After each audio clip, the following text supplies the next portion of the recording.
السلام علیکم ورحمۃ اللہ وبرکاتہ۔ سامعین کرام،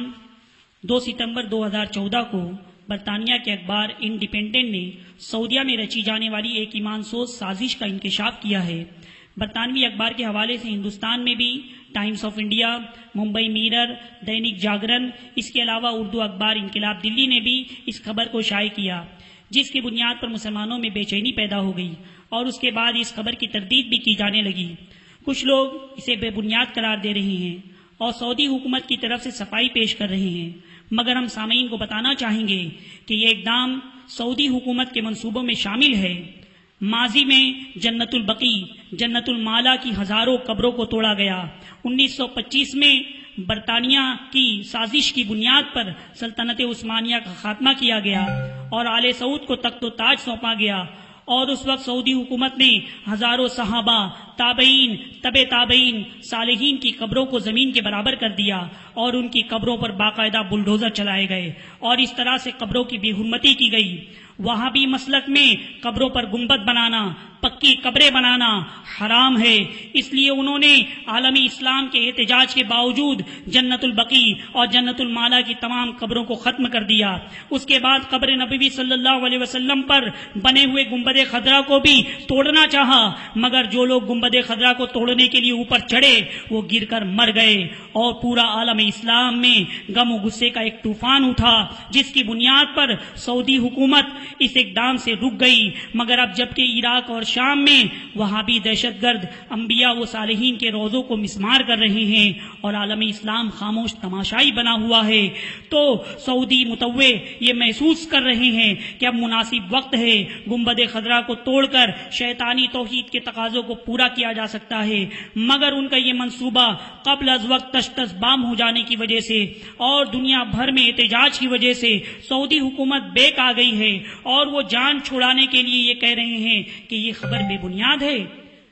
کوئی اخبار میں بیان دے رہا ہے تو کوئی واٹس ایپ پر اپنی ریکارڈڈ کلپ چلا رہا ہے اور کوئی مسجد کے مؤذن کو فون کر رہا ہے۔ اگر واقعی یہ خبر بے بنیاد ہے تو سعودی حکومت نے حکومتی سطح پر اپنے ذرائع سے اس کی تردید کیوں نہیں کی اور بے بنیاد خبریں شائع کرنے والے اخبار پر کوئی کارروائی کیوں نہیں کی؟ ہمیں تو ایسا لگتا ہے سعودی حکومت ڈر اور خوف سے پیچھے ہٹ گئی۔ اگر واقعی وہ ایسا کرنے کا ارادہ نہیں رکھتی اور یہ کام ان کے نزدیک برا ہے تو جس مفتی نے فتویٰ دیا، یہ شرمناک تجویز پیش کی، کیا سعودی حکومت نے اسے بھی کوئی سزا دی؟ نہیں، ہرگز نہیں۔ اس لیے ہم وضاحت کے ساتھ یہ کہنا چاہیں گے کہ حکومت سعودی عرب پر قطعی بھروسہ نہ کریں اور پوری شدت کے ساتھ اپنے غم و غصے کا اظہار کیا جائے۔ جو حکومت ماضی میں اجتماعی طور پر قبروں کو توڑ سکتی ہے وہ معاذ اللہ گنبد خضرا اور قبر نبوی صلی اللہ علیہ وسلم کو بھی ڈھا دے، یہ کچھ بعید نہیں ہے۔ وہابی مسلک کے بانی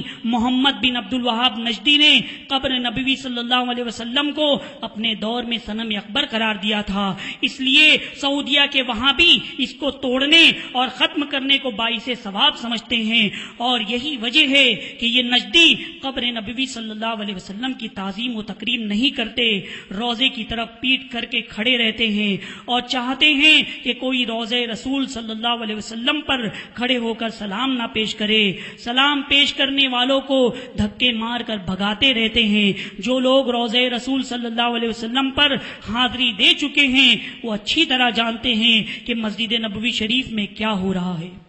سعودی عرب کے ڈاکٹر عرفان علوی صاحب، director of Islamic heritage foundation, جو مکہ مکرمہ میں رہتے ہیں اور جنہوں نے اس ناپاک منصوبے کا پردہ فاش کیا ہے، رضا اکیڈمی ممبئی کے بانی الحاج سعید نوری صاحب نے آج ان سے ٹیلی فون پر گفتگو کر کے حقیقت جاننی چاہی تو انہوں نے اس خبر کی تصدیق کی۔ لہذا امت مسلمہ نہ یہودیوں پر بھروسہ کر سکتی ہے اور نہ سعودیوں پر۔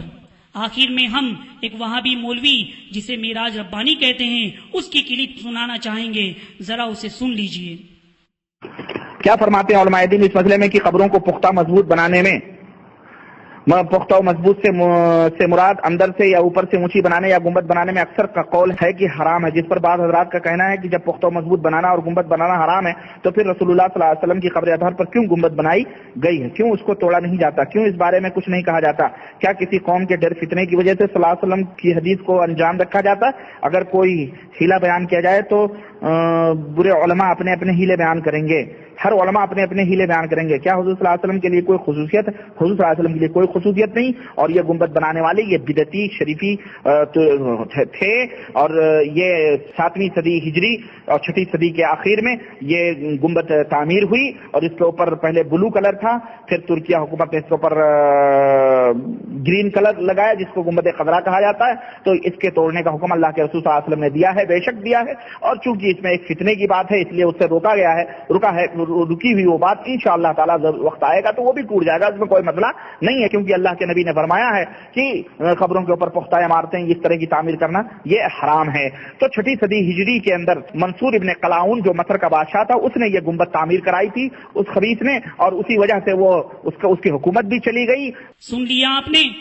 سعودیہ کا نمک کھانے والا یہ ملا کتنی وضاحت کے ساتھ یہ کہہ رہا ہے جب موقع ملے گا وہ یہ بھی کر گزریں گے. اور یہی وہ مولوی صاحب ہیں جنہوں نے اپنی ایک تقریر میں وہابیوں کو جوش دلاتے ہوئے کہا ہے کہ اولیاء کی یہ مزارات مندر ہیں، انہیں بموں سے اڑا دو، معاذ اللہ رب العالمین. اس لیے مسلمانوں سے گزارش ہے کہ وہ اتنا شدید احتجاج کریں کہ سعودی حکومت یہ ایمان سوز اقدام کرنے کی بات بھی نہ سوچ سکے.